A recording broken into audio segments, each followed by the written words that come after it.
All right. After some technical difficulties, we're here. I'm Alex with Swamp Rat Fishing. My co-hostess with the mostest, Paul Roberts, is not here today. He's got some family stuff going on. I'm sure he'll be on the next one, though. A little disappointing. I would have liked him to be here. But again, you know, Paul's got to take care of what he's got to take care of. We got a couple things. I got a great guest tonight. We got Carolina Thump on tonight. And it's really awesome to have him on today. By the time this airs, which is April 15th, it'll actually be 1 year of doing Bass and Brews, back when I did it myself. So it's almost kind of fitting that I'm starting doing it back myself with just him. Before we get started, though, I'd like to, we've got merch still available. It's always going to be available. I don't know why I keep saying still available. But you can head over to our Instagram page. I'll have a link there. We still got that classic piss yellow shirt with the dead guy in the tub logo on it. I want to coin that phrase for now on. Also, we've got a name for you folks, you fans of the show. We did a poll on TikTok and we did a poll on Instagram. So if you're not following those, definitely check it out. I've been trying to put more material out on both of those. But you guys have spoken. It is Brewskis, which I fucking love. I gotta check. Yeah, we're well into a minute, so fuck yeah. We're Brewskis, right? So I think that's a great name. I'm already like, wheels are turning about maybe some shirts, some stickers. So definitely stay tuned for that. I also want to thank Hooksett Hoodlums. I would say without them, we can't do this, but Ken is too cheap to pay us. But we'll still plug them because it's the greatest dysfunctional family in fishing right now. You can find them at hooksetthoodlums.com. Now that I'm doing it and Paul's not right now, we can bump my code. You can use Swamp Rat Fishing, all one word, saving yourself some cash or not. Like you can use Paul's code. I don't know if you guys know this or not, but Paul's code actually adds 10% to your order. So it's up to you guys. But just remember, hoodlums never die, and it's Hooksett versus everybody. So tonight, though, got Carolina Thump. Brother, how are you? What is up, man? How you doing? Apologies for the technical glitches earlier. I'm I had good, to man. scramble on the fly. Yeah. Luckily, it's not I mean, raining like we were tonight. talking about. That's good. That's good, right? Yeah, that would have thrown it off. Like I said, it's great to do this show. I love talking to everybody all across the country, but the internet is the bane of this fucking show. Like, Oh, I don't know hell why these yeah. companies. I don't know if they don't know what we're trying to do here. But AT&T, Verizon, whoever fuck else you are out there, Comcast, you should probably talk to me because we got some shit to fucking figure out. Yeah, you need to get on that. You're an important person. You need to make some calls. Actually, what am I? Get your agent to make some calls for you, pull some strings, and chop somebody's balls off because this is unacceptable. We I got to blame you, make it happen, AT&T, right? if you're watching this. Exactly. Oh Jesus, we got big ass June bugs flying around. That's North Carolina That was a spring for you. big ass shoot. All Did right, you so if see you it? guys don't know, Carolina, I did see it on the camera. So if you guys don't know, Carolina Thump. So I originally saw you post a video on TikTok. Again, we're trying to kind of bring the sphere of Bass and Brews out more. You guys know we like to talk to our favorite content creators and tournament fishermen. And I was like, Bass and Brews doesn't have a TikTok, so let's start this. And I saw a video you tagged me on the Swamp Rat thing, and I was like, fuck. And then I kind of dug through your page, and I was like, I think this guy's on to something. And I really wanted to have you on because I think TikTok's like a new spot for us fishermen, right? I think it's a new spot that is starting to grow Uh, quite a bit. And I think you're one of it those guys who is. are starting to be at that forefront of it. I don't know about all that. There's a lot of big accounts out there, but I'm just having fun, man. Really, like I'm at like 5,000 followers right now, but I've met so Yep. many cool people through this platform and across the country that I otherwise probably wouldn't know about because honestly, like a lot of people, the old school, new school way of doing it was like Instagram, and I post on there a little bit, but it's like hard to get interaction out of people. And for some reason, TikTok just seems more engaging and user friendly. And I think, yeah, maybe I have tapped into something a little bit there because I mean, I've made a lot of friendships with people I have never physically met before. I've gotten sponsorships, and I'm on pro staff for people because of TikTok. So it's something pretty unique. I don't know if Yeah. it'll always stay that way, but I'm enjoying it as it is for right now. And I'm glad to Listen, see that I you think actually jumped on there. yeah, I'm kind of like I'm having fun with it. I've got I took some really stupid clips today while I'm in this shitty Motel 6. By that I mean the Bass and Brews headquarters right now. But like I think you're downplaying. There's a lot of like folks that'll do like it's like the weird sound clips. Like they'll just do 9 videos of like if your account isn't blowing up, like and follow. Let's start a Oh, follow party, right? But I yeah. don't really I love see those that on clickbaity. yours. I don't really see that on yours. No. What I do see is that you're using the platform correctly. Like it looks like you drive truck. It looks like you're sitting in a truck, and it's just you kind of like your random thoughts about fishing and interacting with people, which I think is really great because again, it's a totally different platform than Instagram. But I think you've tapped into how to make it work. And Yeah. I think you're downplaying yourself a little bit. I know you're only at 5K, and I don't really know what the metrics like what means a big account on TikTok. But dude, I look forward to your videos every day. Again, I love seeing you in that Well, truck, and I you're just appreciate like it. I love the videos responding to folks. I fucking love it, man. Well, I appreciate it, dude. I really do because, like, I mean, it is kind of stream of consciousness. I think some of this out, but most of the time, I honestly, I'm a supervisor, so I have isolated time on my hands. But there's times Mm-hmm. throughout the day where I'm not just getting my ass handed to me in the field, and I am thinking about fishing a lot of that time. So, like, I'll have something come up, a thought in my head, and I'm like, well, shit, let's do a video. Like, fuck it, let's do one right here, right now, boom, and out it goes. I try not to do the as much of the trendy stuff. Honestly, one thing that I dislike about TikTok is it will take a song that I love and just beat me in the head until I absolutely hate it. So that's another thing. You'll see me overlay like audio, some music over some of my videos, but I make sure to dig into the vaults and I pull stuff from like different genres. Yeah, I'll throw some Wu-Tang Clan in there, I a little like bit of it. Jack White.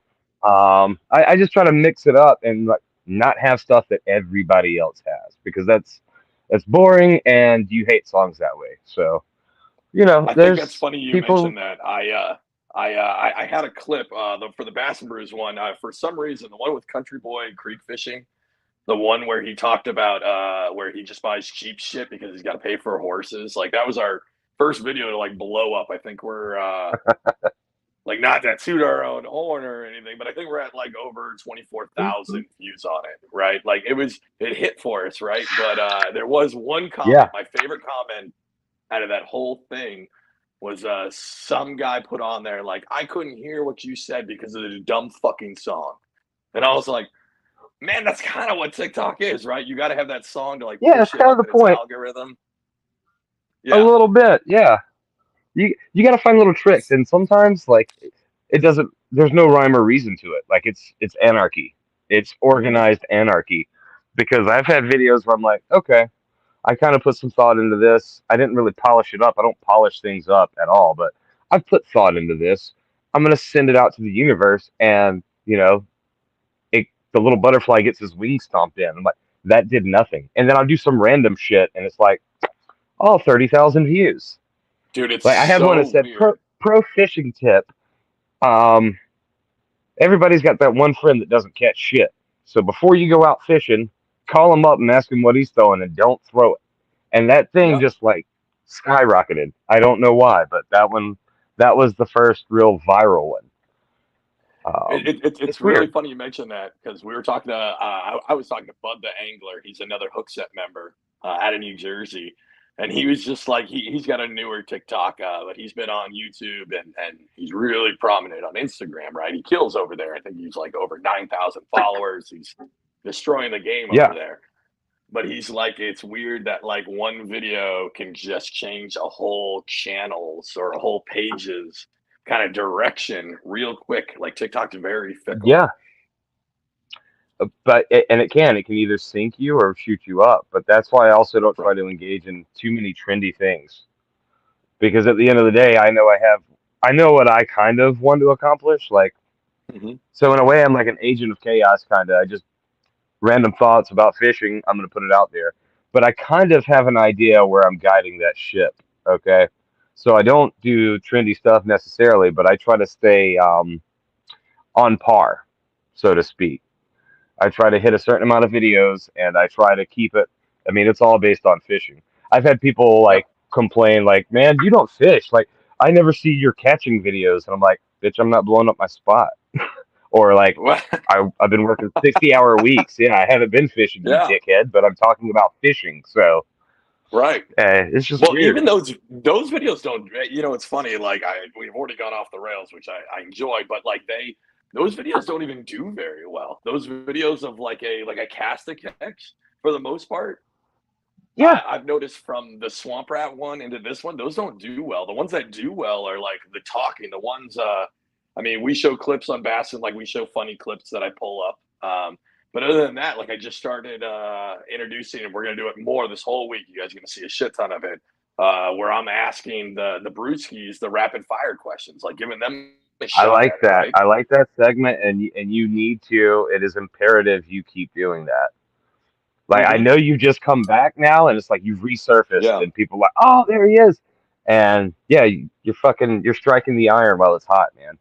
So like yeah, I and I highly recommend you stay doing stuff like that. It's fun, and it's fun because that's the side of TikTok where you don't get with Instagram. You're getting that mhm, feedback. You're interacting with people that you otherwise right. couldn't interact with. So like kudos It's to you. really You're cracking the code. no thanks. I think we did. I did not crack the code because we got way ahead of ourselves. I mean, I'm glad we did, but I do want to introduce. This is all an introduction of you. So let's kind of rewind this thing Oh, back sorry. Well, just a tad. I'm right. no, dude. I'm with you, man. I'm glad that we like connected like that. We instantly went into it, but I want to make sure people know about you. So if you can maybe give us a kind of a breakdown how you got into fishing, and then kind of why you started doing the Oh, social media side. Because again, I mean, we started the show because it does take a certain kind of person to do social media and fishing and not be a douchebag, which is the only yeah. people And we have on the show who are the non douchebags. I would like to delve into that later on too, because there was something that Yeah. inspired me. But so to start out with, man, my grandmother and my grandpa got me into fishing. My mom's parents, like at a very young age, they would take me out, and I remember catching brim, and we would go to trips to Mara Mountain in North Carolina. It was a state park, and I'd bring my little ghost stories books. I always had these ghost story books because I'd like to freak myself out, like while I'm camping in the Hmm. woods. And Baden Lake and like Lake Tillery and the Hall River. I fished that growing up with my grandpa, and my grandma just loved eating crappie. She loved like just frying up some fish and the camping. So you get older, you kind of grow out of those things, right? And dude, I found myself 30, 31. I worked all the time. I had two Hmm. kids at this point, and I just kind of felt like defeated in a way, like you're always tired. Hmm. And like there was nothing really I had that was necessarily mine. And I don't mean that like I love being a father, I love being a husband, but at the end of the day, I felt like I was kind of losing my own identity. So I started collecting camping gear, and I reached out to some of my friends that were more outdoorsy, and I kind of was getting in touch with that, inner child again. As corny as that sounds, it's the fucking truth. Um, so I started getting in touch with that inner child. I started collecting as much camping gear as I could, and like a miracle, I'm not rich by any means, but within like 3 months, I had a substantial amount of stuff to do primitive backpack camping and weekend trips. And from there, me and my buddy Jose Barbosa would go to state parks, backpack in, find rivers, set up camp there, like kind of illegally.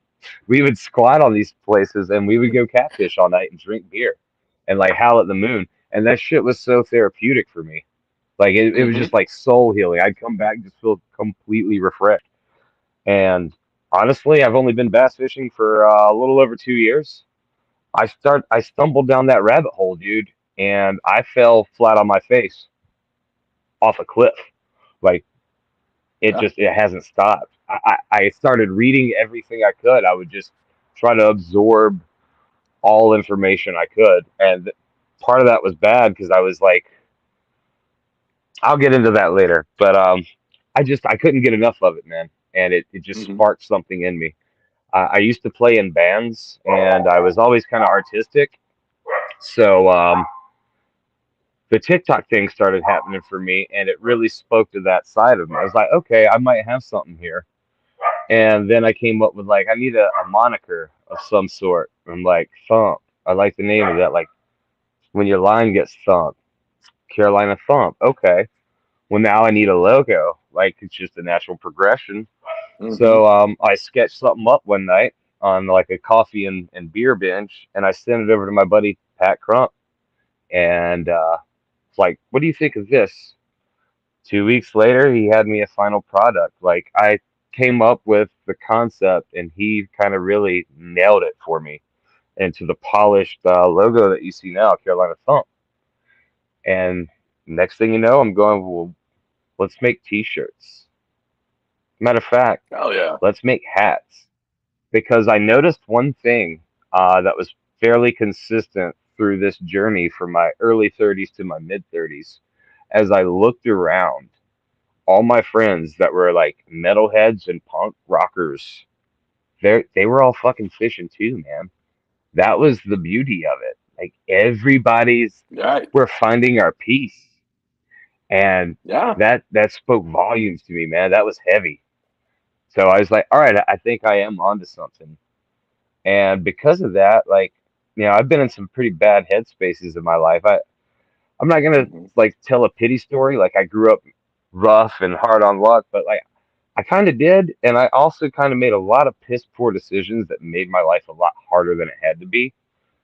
So I've kind of always struggled because of the bad decisions.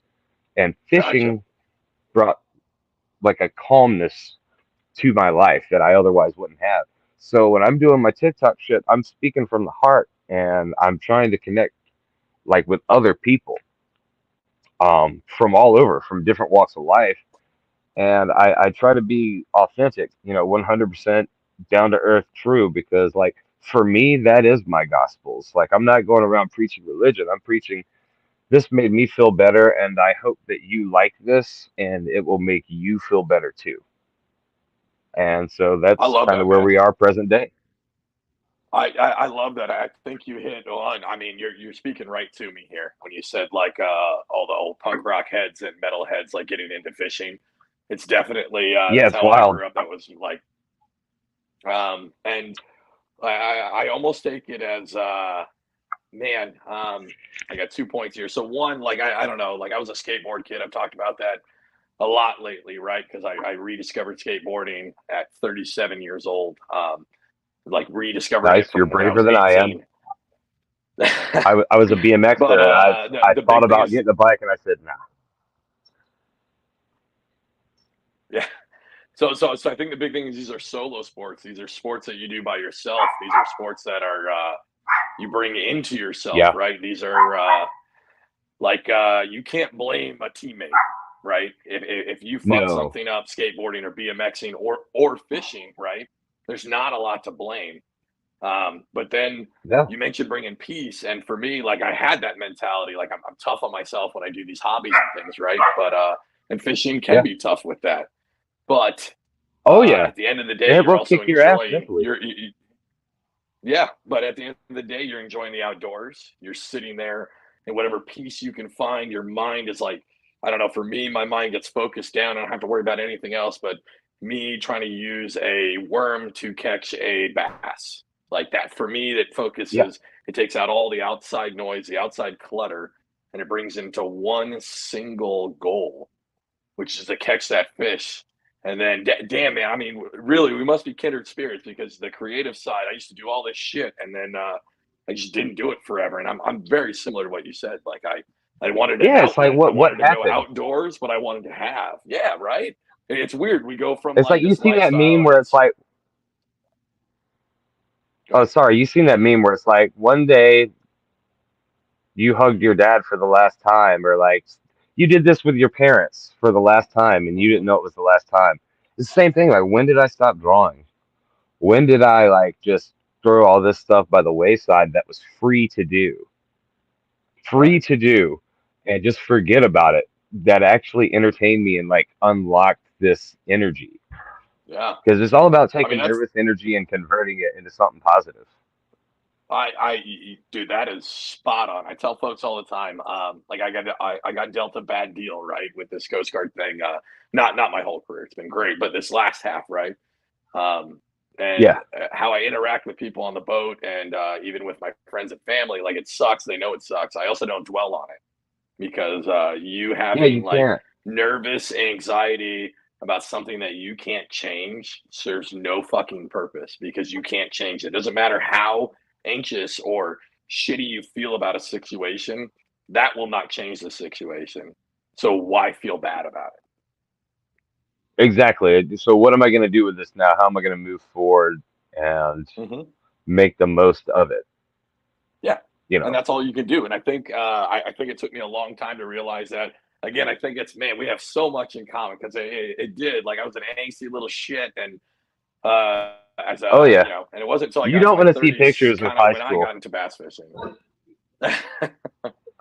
I would probably have the same. We're My probably wife close to found age. Yeah, we're Yeah, very close to yeah, age. I'm 35, and my very close. brother And I've got some is shitty pictures.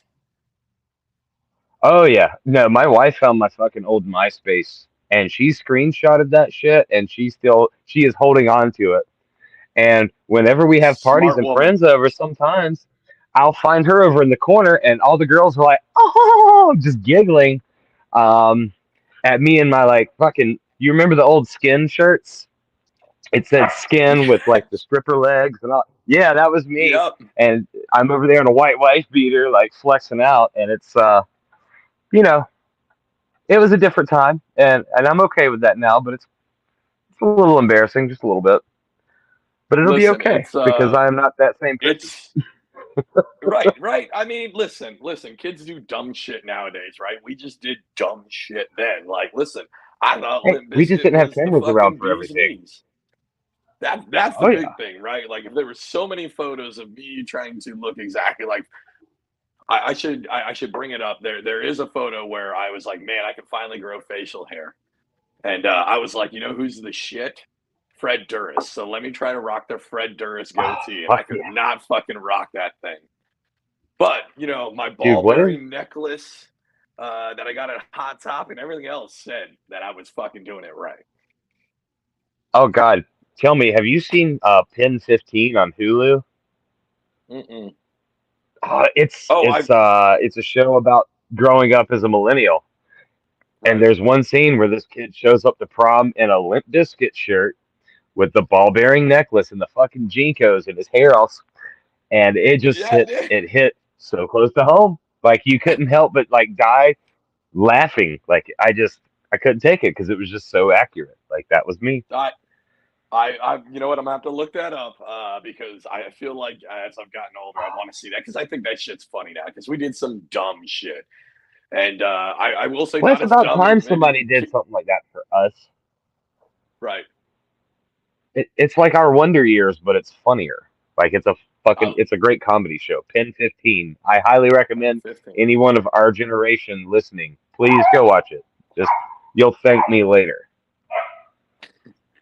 So what brought you from so you said you want to do the creative side. I know so like I went one way and you went the other way. So what brought you to TikTok and not to I know a lot of fishermen do YouTube, right? YouTube is just saturated with fishermen. What brought you to do the short form content instead of the long form? That is a great question. My work schedule. Um, I'm a supervisor right now. I'm a supervisor for a plumbing company. I do construction, and I'm doing like 6 days a week, man. I'm raising a family, and I'm getting out on the water as much as I can because like that's Right. the real way you learn, right? But I just time is a luxury not afforded to me. So while I do Right. want to do a YouTube and I'm planning one to come out very soon, Mm-hmm. I just didn't have the time to do that. So TikTok was more of a quick fix, like just boom, I can do it. I can get a Yeah. video out. Boom. I have sometimes when people send me baits and stuff, I'll be so busy throughout the week that I'll finally just stay up late one night and I'll cut a couple videos Hmm. all at once about different things I've been wanting to do. And then I'll just kind of release them throughout the span of the next 3 days. Yeah. Um, and that's what I've grown to do. Because honestly, YouTube, if I'm gonna do it, I kind of want to have some kind of quality to it, Hmm. that I just don't possess right now. I have a phone. I have one GoPro. I'm trying to learn,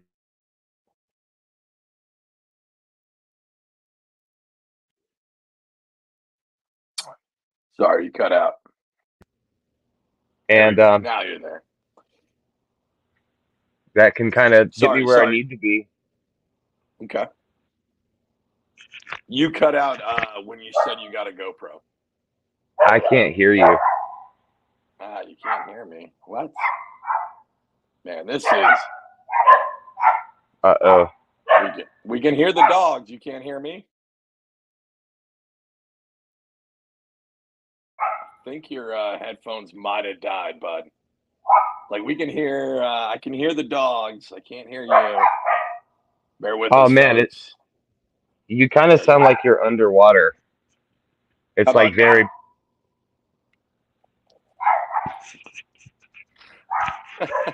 Hold on, we're gonna. All right, can you hear me? Oh, I can hear you crystal clear. How about me? Can you hear me? Dude, you almost like I don't know what happened. We pop them out. Let's see if that works. How about now? Can you hear me?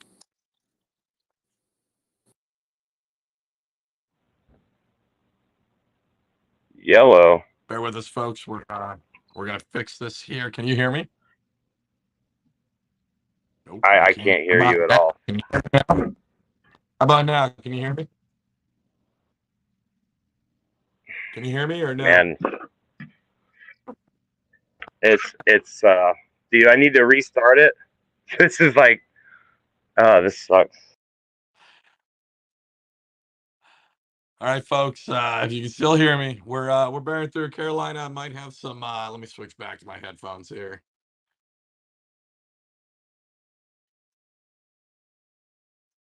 Can you hear me? I can hear you. Can you hear me? Okay, thank you. I had to I had an incoming call I had to forward, and then it was just all I could hear was. Got. Yeah. It's so if you're running it off your phone, because I do too. Normally, like when something like that comes through, it'll hijack your audio basically. Yeah, sorry. I'm probably like the worst guest you've ever had on here with Nah, man. glitches. No, dude, you know who's actually the worst is actually Paul. Like it sounds good, but when I interviewed him the first time, we had to go through so many technical difficulties to actually like get to where we needed to be. Oh man, and All that's right, how you so knew we he was left the off one.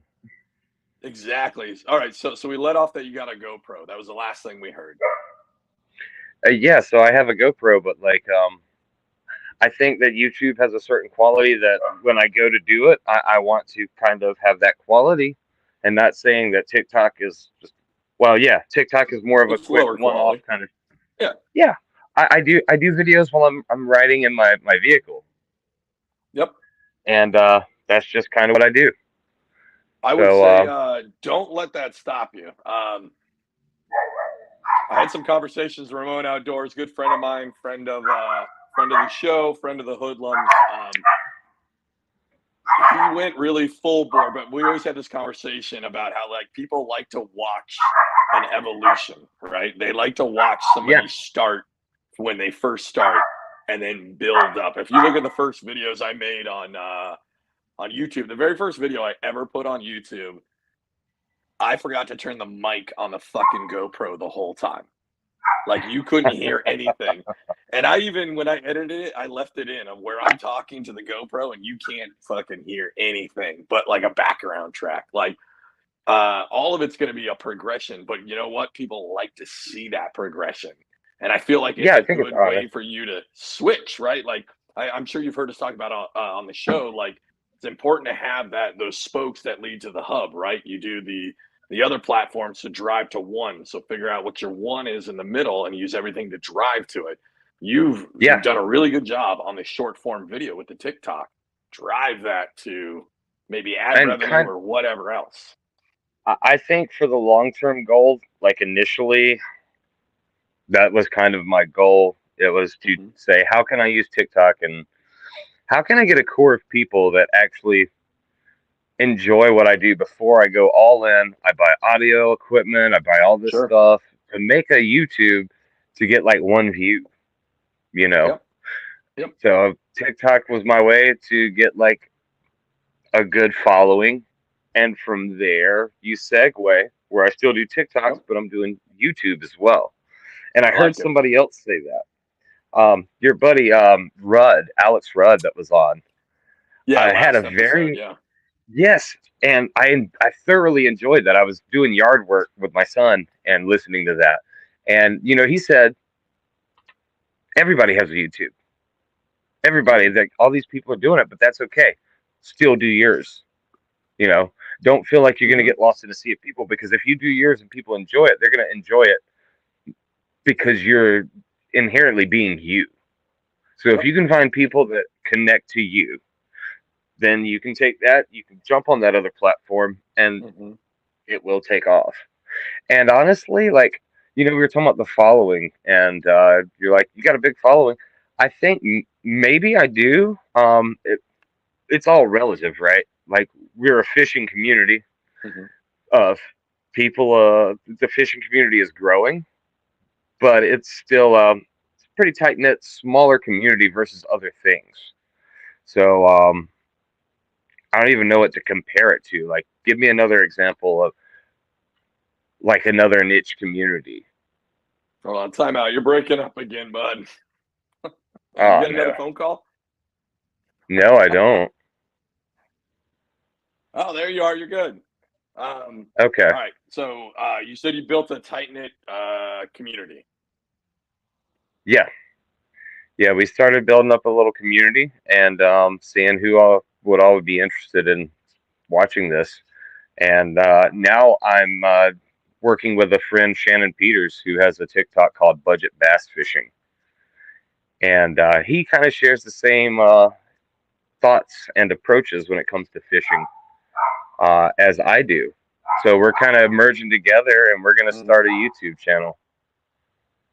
And I think it's going to be good, man. So the format will be.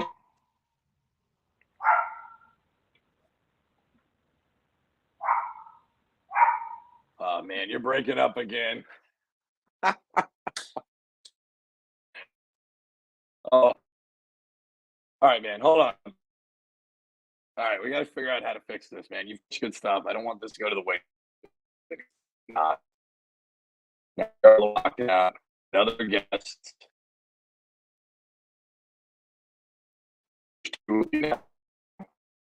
All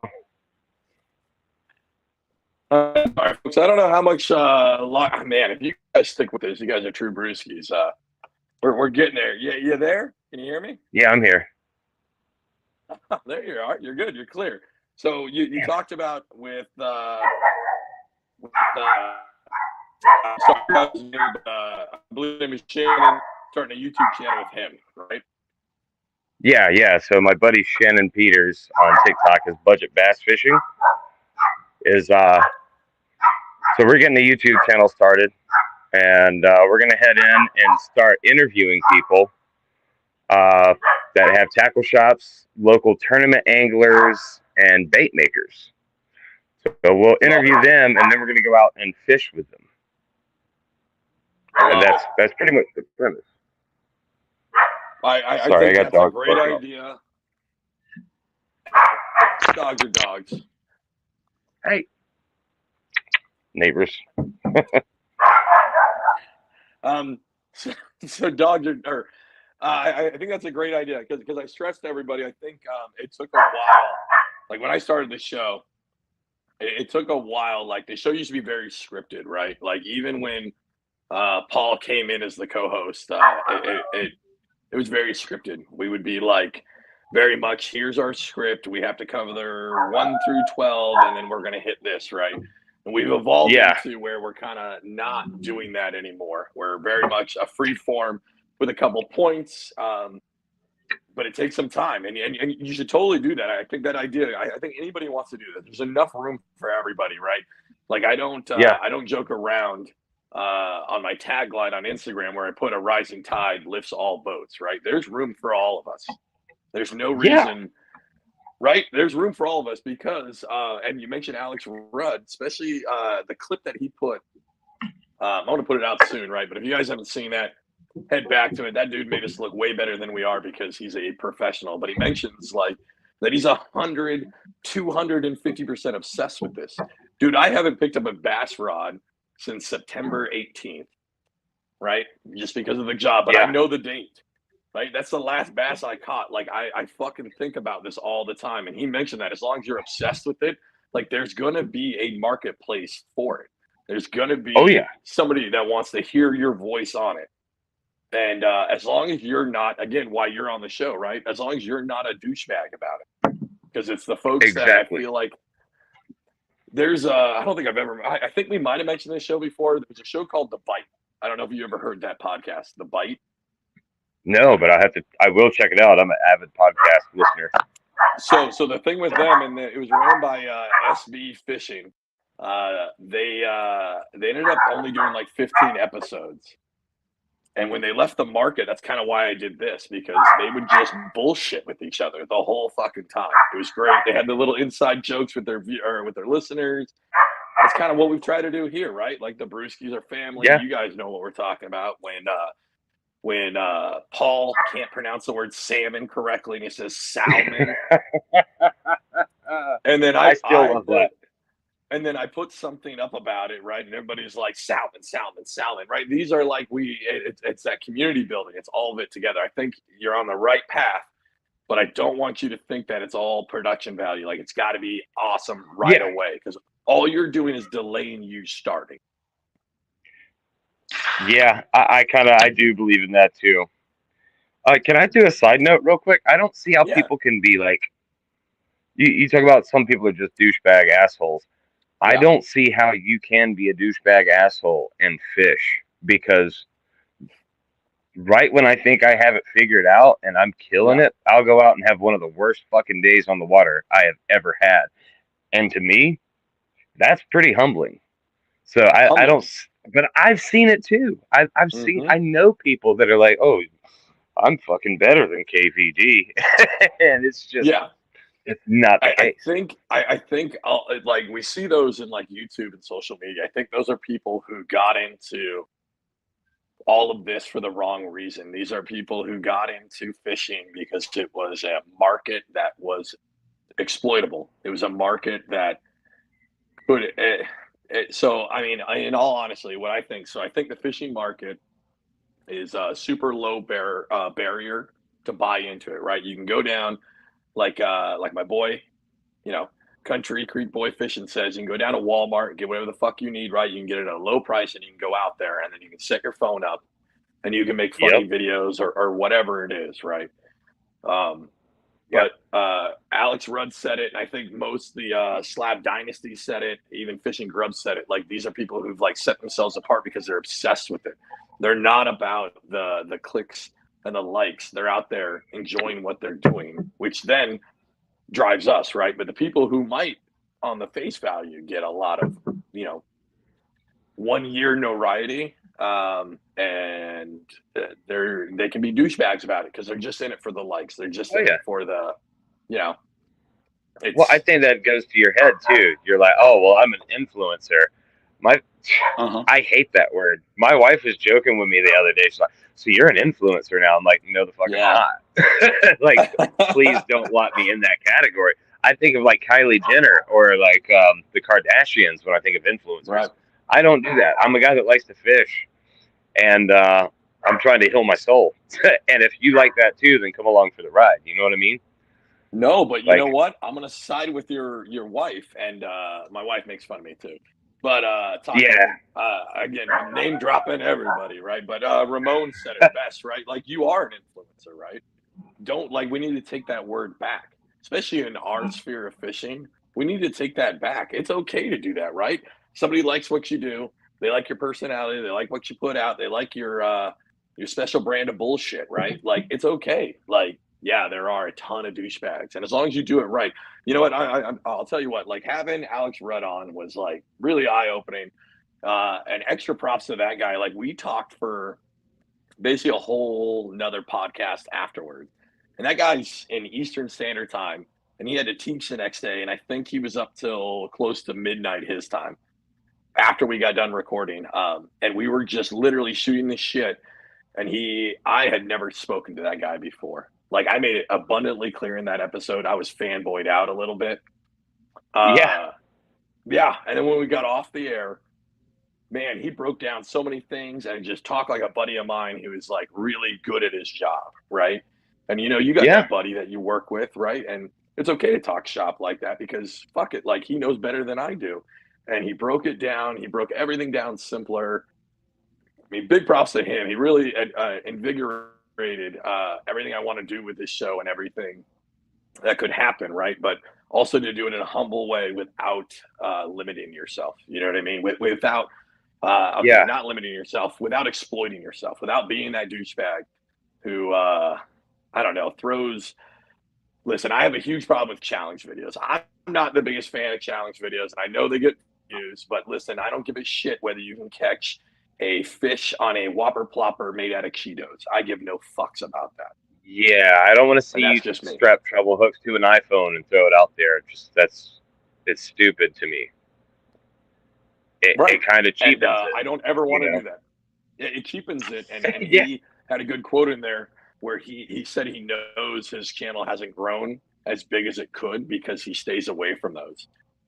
And but that's where the I don't know. quantity versus quality comes into play, I Yeah. think. Yeah. No, And like, exactly. I would Right. rather So, have those people that like are really about this fishing versus mhm. I don't know, like the clickbait squads. I I can't. would rather have that, a loyal fan base Yep. versus a bunch of numbers and people that will watch a couple and then fall off. Yeah. That gets you nowhere. It's so much Yeah. more fulfilling. We'll see if any old school folks listen to this. So when I first got on Instagram, there was I got into an engagement group, right? And engagement groups aren't bad. They're a way to like help build a community. But there's this certain kid, and he was a younger kid. I'm not going to mention his name, but he would always flex about the number of subscribers he had because we were all fishing YouTubers, right, from New Jersey. And he would really like flex about his numbers, and his numbers were big. They were like, I mean, at that point I thought were big, but he was like 1,700 to 2,000 subs, right? Like that starts Yeah. getting you in the category of monetization. But then Yeah. we'd look at his view count, and his view count was like 30 per video. Yeah. And That's where you're there just was treading water. I mean, there was a lot of other things. Fuck it, I'll say it. I don't give a shit, right? It's my show. We're pretty sure that Come this kid on. was like, yeah. You know what? I'm gonna crack a beer, and so we're pretty sure that this kid was buying subs because he had mentioned it a couple times. He Oh sent me my a God, thing, and he's like, yes. listen, man, if you want to build up your channel, you need more subs. I know a guy, and whatever. So he paid for we're pretty sure he paid for a service, right? Yeah. He's also the same guy who would like go on Instagram and beg for subs. Like that shit Yeah, is I don't so get that. Like, it's annoying. It's cringy. It's just, again, find it's people that are into you and work what you got. But this follow for right. follow shit doesn't work. It just does not Nope. work. And if anybody's listening that's trying to do this, follow for follow does not work. You have to interact with people and engage with them. You have to genuinely care about the people that you're Yep. following. And Think about it like an actual friendship. And I'll say Yeah. this: it's the same with fucking getting a pro staff or anything else. Don't just go to get a pro staff to be on a pro staff. Find a company Yeah. that you fucking like. Find a company that's doing things for the right reasons, making quality baits, Mm-hmm. and then go out there and push, promote that. Don't just go get it to get it. It's like a job. You interview the person you're getting a job with just as much as they interview you. It's vice versa. 100%. And you don't have to be a pro staff to also promote shit that you like at Right. all. 100. Uh, Line Leash. I love Line Leash. I don't know if you follow him on TikTok. He was one mm-mm. of the first big accounts that I saw on TikTok, and he sells this product.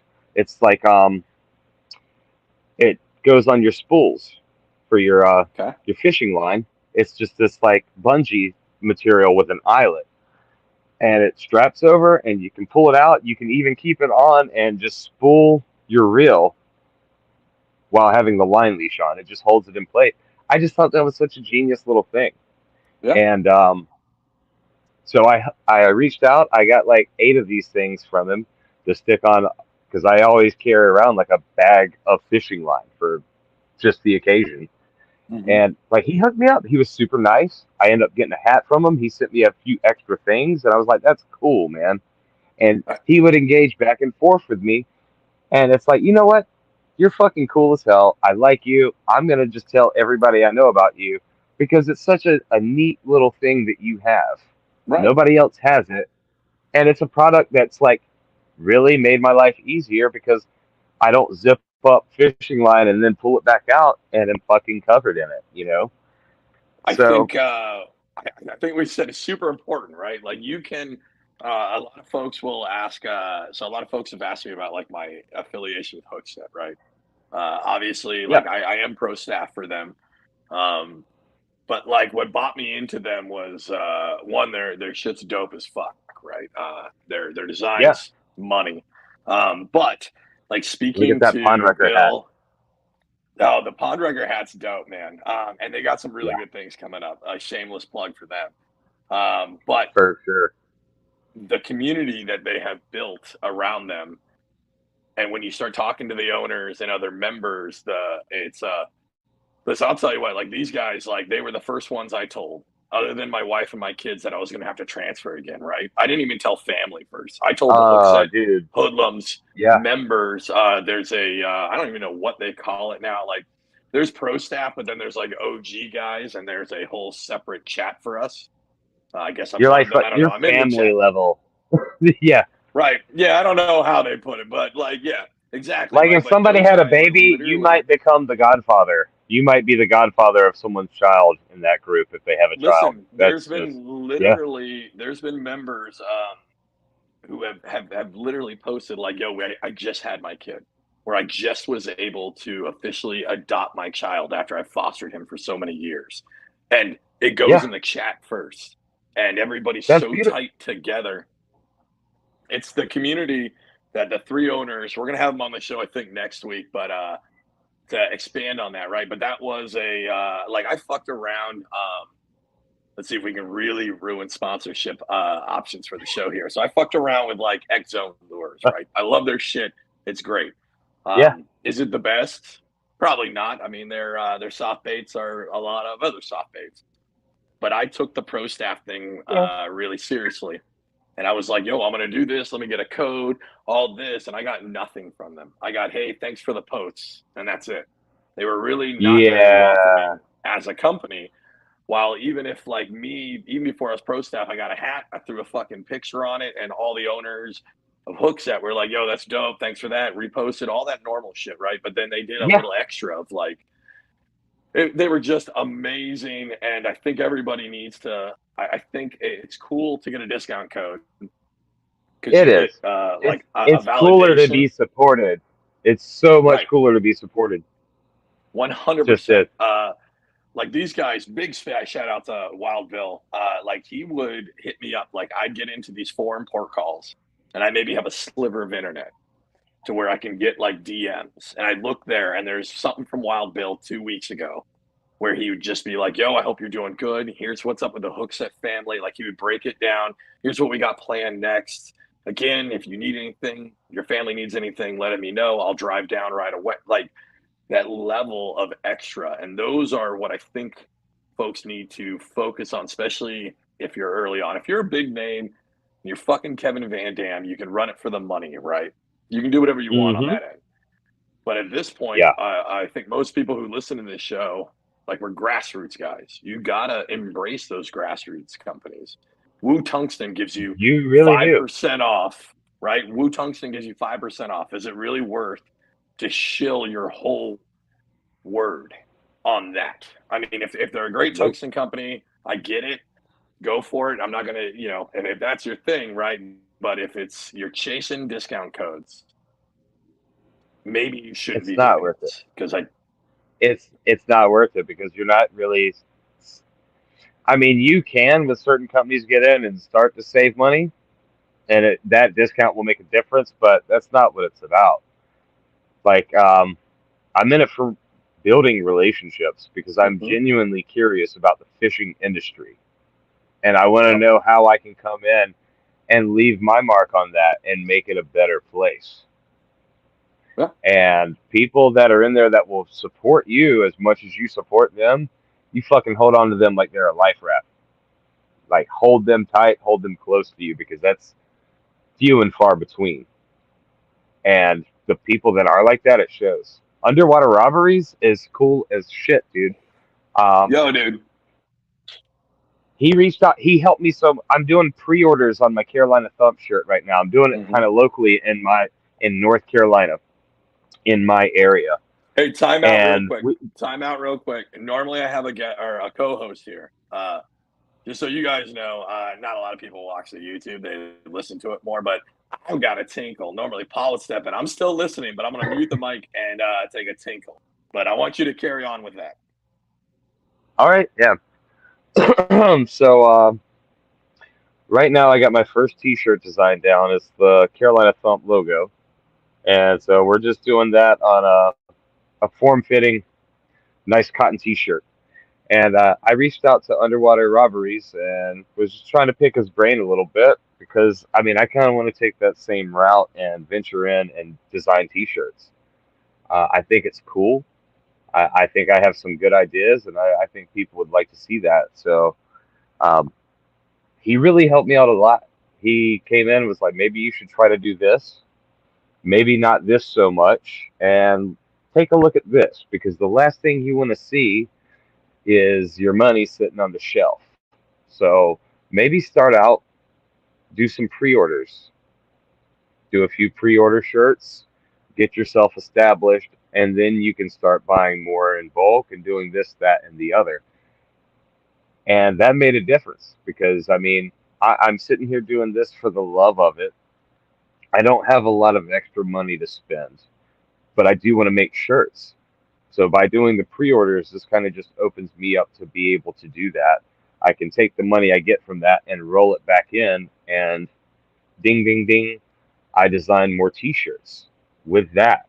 So I'm working on the T-shirt now. I have two more designs in the works.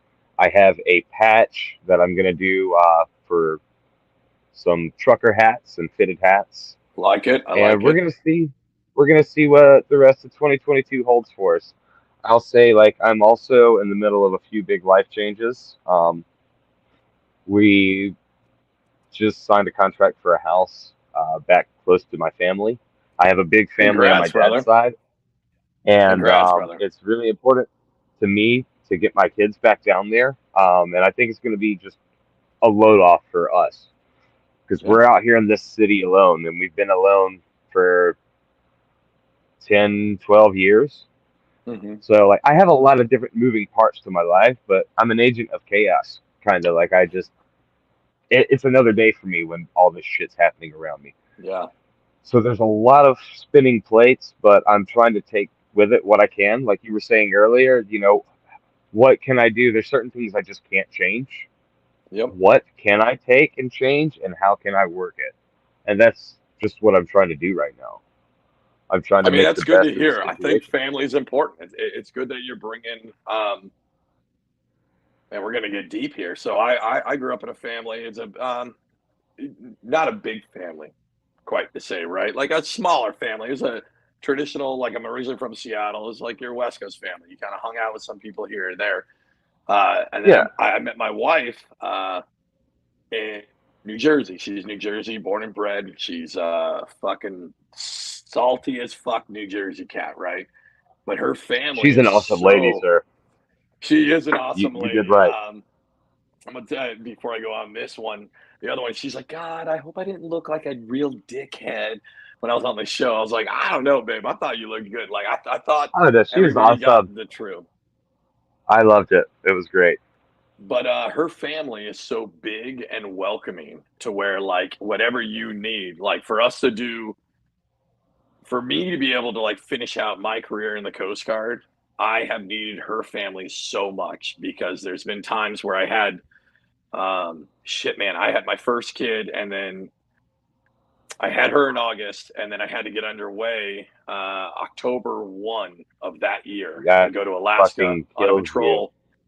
It sucks, Oh, right? But I knew that she was yeah. home. I knew that she was home with her family, and then I had to move her You out knew to she was in Cali. good hands. Exactly, but then I had to move her out to Cali, and I knew that I was still gonna have to get underway for the next 3 years. This is the last time I was underway, not even this one.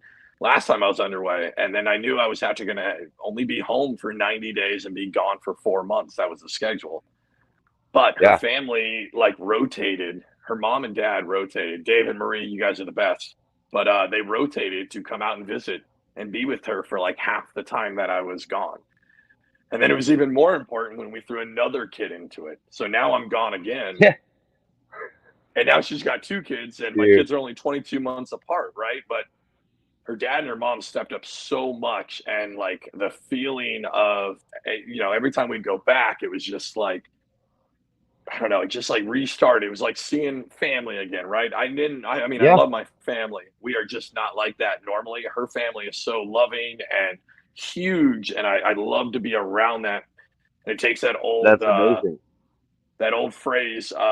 We don't like to get political, but I think, never mind. I'm not going to say you Come on, mentioned it, but I'm not going to say you mentioned it, but they said it takes a village to raise a kid, right? And it's very It does. much. Right. And it's wonderful. And when you can, I'm stoked for you that you get to move to that because I feel like it takes so much off of you as a father because you get to let your family help. Yeah, well, dude, I'm seeing parallels. Like your kids are about the same age difference as mine and everything else. Like Yep. that changes. The dynamic changes so much. And I want to say one thing. I think from being from a big country family in North Carolina, my dad's family. This is the Smiths. We're a big fucking group. They still have Sunday dinners after church. Like we do. You better be there at 12, and they got a table of food loaded, and we're all at my grandmother's house. She passed away. My Aunt Michelle moved in, and she continued the family tradition, and that shit is special. That's why I want to move back, because that doesn't happen every day. Yeah. Okay. And I think that's why when I'm kind of, not to go like into psychology here, but family is important. A support system is important. And I think that with doing like the Carolina Thump Nation thing, I want to get rid of this elitist attitude, this dumb shit like gatekeeping. And I just want to do it for the love of the sport. And dude, I want to be your family. Yeah, man. And in a certain way of saying, like, I want to be your brother, maybe that you don't have, or your uncle. I just want to be there to offer that support to other people, and like know that we can grow together. Bait companies, smaller bait companies, I want to say like you're not in competition with each other. There's something that you do that maybe the other person doesn't do as well, and then they have their strong suits. None of us are in competition against each other, and it's just all about working together and building a community. I know you guys talk about this a lot, like kayak fishing. What does it mean to build the sport? Are we talking about monetizing the sport? I'm not. I don't want to see that. Like, I mean, it's going to go that way. It probably will go that way. What I'm talking about is I want to get people together. Let's go fucking kayak fish for a whole weekend and just forget about all of life's problems. Yeah. I want you to sit here and watch these videos and maybe take your mind off of the serious shit that you're going through at the moment. You know, I want to be that extended family for you. It's important. And that's why I like to do this stuff. I think, man, Paul's not here. He's really missing out because he'd argue. So Paul, I mean, I don't know if you know. So like Paul's a hardcore tournament guy, right? I am not. I've done one. I didn't like it. It was like a bullshit online one too. It wasn't even real. I like going Yeah. out for that. Exactly what you said. Like the tug is the drug, the fishing's the therapy. That's my deal, right? And I like the creative side to it. So I don't want to see big money kayak tournaments because I feel like that will fuck it up. And Paul's not here to argue that. So Bass and Brews official stance: those tournaments are bad. No, I'm joking. Well, But it is a whole thing, right? So my wife, I'm trying to get my timing right. Last May, I took her out, right, for her birthday. We had gone fishing before, but she'd never gone kayak fishing. She goes, "Well, I want to go kayak fishing. I want to see what it's all about." oh, that's a different beast right there. Yep. But I took her out, and she had a blast. And there was at one point where she just went like, "No, I get why you like this." There's at one point where, Yeah. because of course, I was in my pedal kayak because I'm not a peasant. But she was in my old paddle one, and I'm just like tugging her along, right? Like I'm holding her kayak. It's us like side by side in them, and I'm just like leisurely going through, smoking darts, doing my thing. But we could see everything around us, and she was just like, "Okay, I get why you like this. I get why you do this. It's Yeah. like it hits different than a boat. It really does. If that's what you're looking for, if you're a tournament angler, maybe not so much. But if you're out there to live the experience, a kayak hits different." Dude, the fact that you can just not have, you can go out, you can load a kayak up by yourself on the roof of your Yep. car. You can take off. You've had a shitty day at work, Yep. disappear, and just jump on a lake and just get that. Yep. It's special. But I also, I I think in the next progression for me is I am going to start doing some tournament fishing. Yeah. I had intended on it this year, but again, the job I have right now that might change here soon. Um, I'm hoping it doesn't allow me that time. I work Sure. 60-hour weeks. I work 55, 60-hour weeks. So, and then I have to take what little time I have and try to be with my family. Hmm. Um, Let me get a job where it's like doing actual 40-hour weeks, and I am going to be hitting tournaments, and I am going to hit I it with a vengeance. I'm going to be ready to like tear some shit up. I just, but here's the thing: I love to fun fish too. Yeah. I split my time between kind of experimenting on the water because I think even if you're a big serious tournament angler, you should still go out there and fuck around with some stuff Oh yeah, dude. because you're never too old to learn new tricks and you should always be learning. So I Yeah. kind of try to split my time up with playing with things, different techniques, and what if I do this? And then sometimes I'll go out and I pretend I'm in a tournament. Okay, well, I got Yeah. this much time allotted from here to here. What Yep. am I going to do? What have I noticed? Can I build a pattern? How many fish am I going to get? Yep. And that's that. I feel like you almost get the Uh, same because sometimes that's how I fish, right? Like I've got to fish between dropping the kids off and maybe I got to go grocery shopping, whatever the fuck it is, right? I only got 3 hours. I got 3 hours to put yeah. the best bag I can get, right? So let me try So to you're work that. I maximizing feel your time. exactly. But you're right, fun fishing on the other end. I'll tell you what did it for me, and where I really, it's funny. So this channel, the Swamp Rat Fishing channel, gets a lot of views on a lot of things. My highest viewed videos are when I basically got an ultralight and I decided to crappie fish the whole New Jersey winter. I gave up on bass and I shifted to Crappie crappie. fishing is so much fun. Yo, dude, Yes, if you get and I do stress to you people did it right. to make it even more fun, get yourself an ultralight, right? I got an ultralight. I Oh think it yeah, was like a little, a little $50 special or whatever, but something, with a lot of whip, like, and dude, it was the funnest thing ever dude. because the crappie are fighting, right? Because before I would catch them on like a Ned rig or a drop shot every once in a while, but on Yeah, bass gear, right? So I'm there's no just fucking fight. water skiing in. You know what I mean? Yeah, But like I have fuck, I don't even know what it is. I actually paid good money for it and I don't even know what the fuck it is. But I got a sweet ultralight rod, right? I love that thing and I literally dude. take it every time I'm bass fishing. I take it because if I start stressing myself Yeah, out on catching the next fish, or the next bass. This ain't going You right. Well, fuck it, take a bro. I'm gonna pause. chuck this fucking bobber with a crappie magnet on it. I'm gonna smoke a Yeah, dart, yeah. put some headphones in, chill out, and I'm gonna catch some like slob crappie and have a grand old time. Dude, thank you. Are we best friends? Because this year We with might be, yeah, my dude. my winter fishing sucked balls. So Yeah. you know what I finally did in January? I bought a fucking Dock Demon from Zebco, a little spinning rod, Yes, and yes. so if I couldn't get them on a blade bait or a jig, which I didn't, I'd start crappie fishing. I used a slip bobber and I used some little jig head Grubs. crappie jigs Yep. with some Bobby Garlands. That's a mainstay Yes. here. You know, fucking fish crappie, you better have the Bobby Garlands, damn it. And That's that's what it. we did. I caught a 2 pound crappie. That's my Holy PB this shit. year. And yeah, I thought I had a Yeah. bass. I thought a bass hit that thing because the way it sunk that fucking bobber, I was like, oh. And You know, it's like fun. It's just fun to it's catch so fish. funny. Those are like my most watched videos, but even more so was like so I accidentally dude, I went out and actually had a really good day of fishing. And I could only fish for like 2 hours. But the last hour I was like, fuck it. So I started pedaling around with a Bobby Garland on the back of a tiny little like 164 head, and I was trolling with it in the fucking kayak. Dude, I caught my PB Yep. crappie that way at 1.5 pounds, which is a giant for Jersey.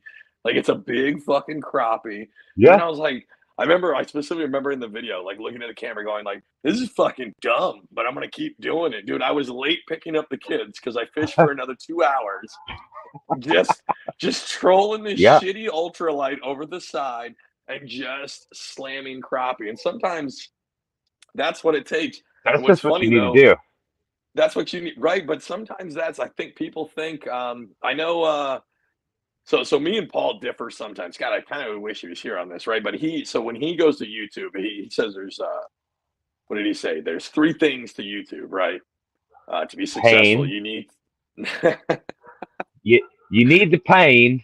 You got to have the you need pain. so he says that you need to be educational, you need to be entertaining, or you need to catch big fish.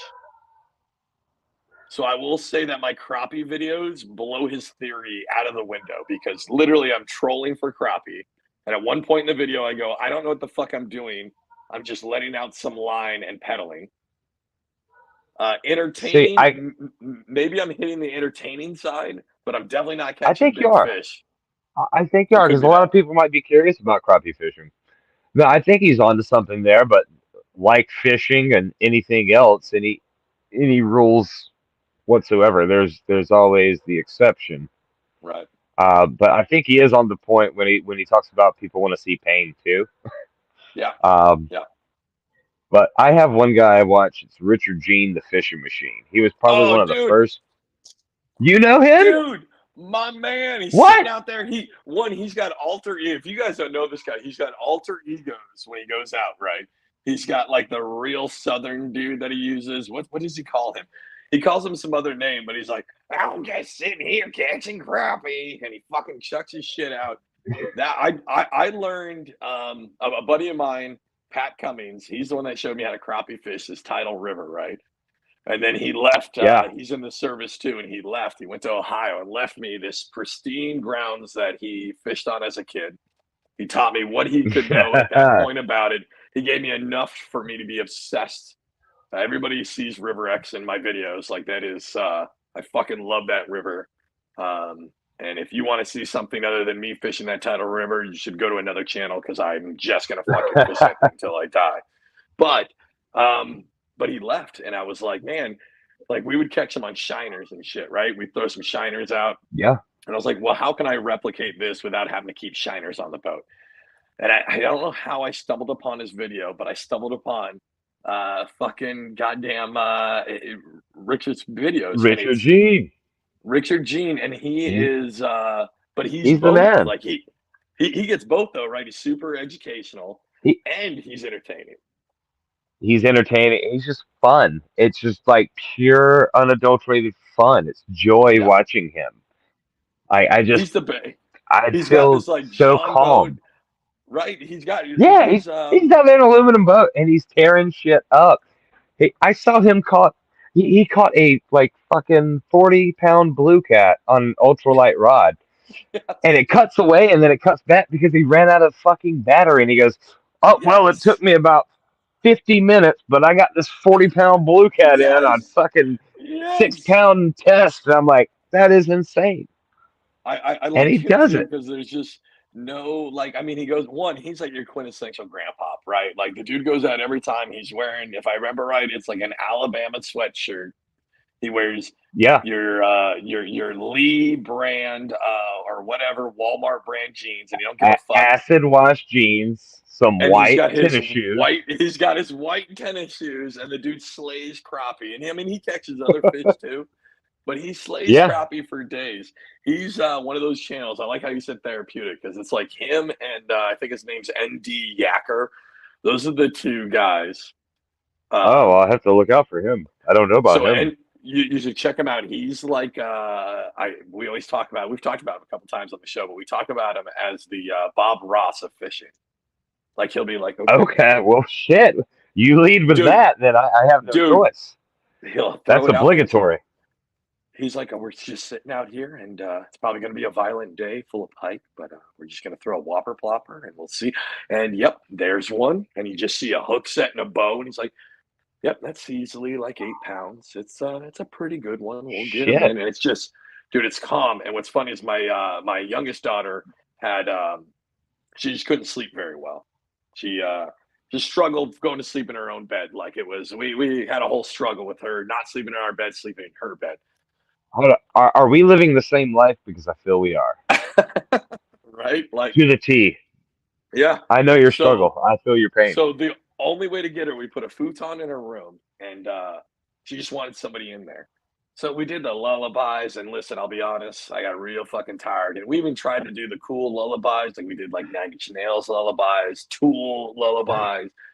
Eventually, I'd get fucking bored, so I throw on these like quieter fishing YouTube videos, and between Gene and her, and ND Yacker, dude, my kid would fall asleep in 5 minutes. Like they would put them to sleep, That's or they beautiful. would put my kid to sleep, and she just loved it. So even now, sometimes like she'll have a nightmare. She'll come into the room. And she'll be like, "Can we just listen to fishing videos? Can you come in?" And she's Oh, 6 jeez. now.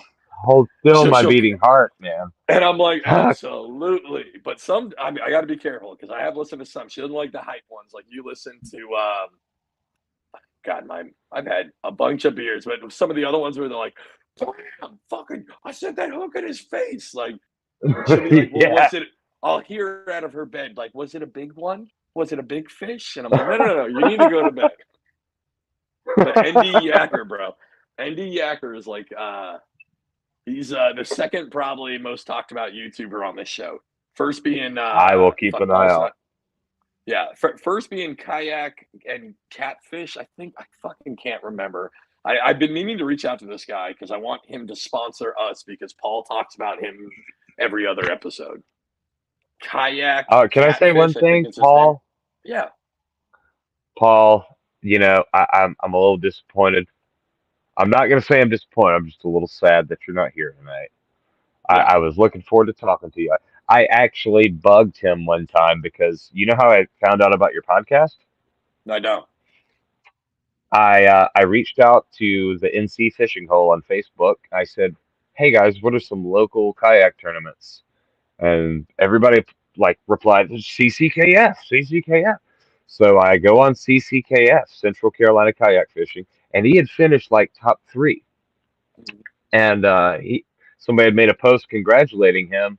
And so I clicked on his profile, just being the crazy stalker I am, not, you know, and I see Bass and Brews podcast, and I go, huh, I like podcasts. This guy is in my local kayak trail, and he does a podcast.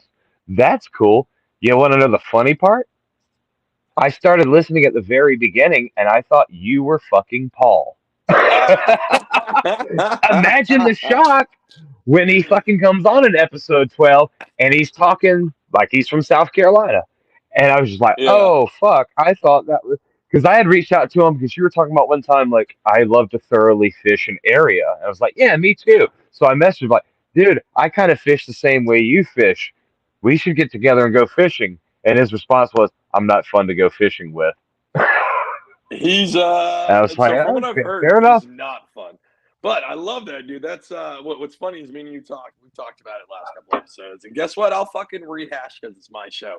I do think it's really funny that and you mentioned it, like that there are probably a group of Bass and Brews fans, Brewskis, as we've now coined them, that I love who that are name. like, who is this gravelly voiced motherfucker?